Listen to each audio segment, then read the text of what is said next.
Ministries வழங்கும் வேதத்தின் வெளிச்சம் என்ற நிகழ்ச்சியின் மூலம் இயேசு கிறிஸ்துவின் நாமத்தில் உங்களுக்கு அன்பின் வாழ்த்துக்கள். இன்றைக்கான கேள்வி, மங்கின நிறமுள்ள குதிரையின் மேல் ஏறி இருந்தவனுக்கு என்ன பெயர்?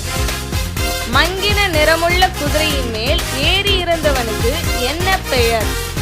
ஆப்ஷன் ஏ பாதாளம், ஆப்ஷன் பி மரணம், ஆப்ஷன் சி எட்டி. ஆப்ஷன் ஏ பாதாளம், ஆப்ஷன் பி மரணம், ஆப்ஷன் சி எட்டி. மறக்காம உங்க ஆன்சரை கமெண்ட் பண்ணுங்க. நீங்க ஃபர்ஸ்ட் டைம் பார்க்கறீங்கன்னா லைக், ஷேர் அண்ட் சப்ஸ்கிரைப் பண்ணுங்க. நேற்றைய தினத்திற்கான விடை அனைத்தும் சரி. யூதா கோத்திரத்து சிங்கமும் தாவீதின் வேருமானவர் புஸ்தகத்தை திறக்கவும் அதன் 7 முத்திரைகளையும் உடைக்கவும் ஜெயம் கொண்டிருக்கிறார். வெளிப்படுத்தின விசேஷம் 5:5. God bless you.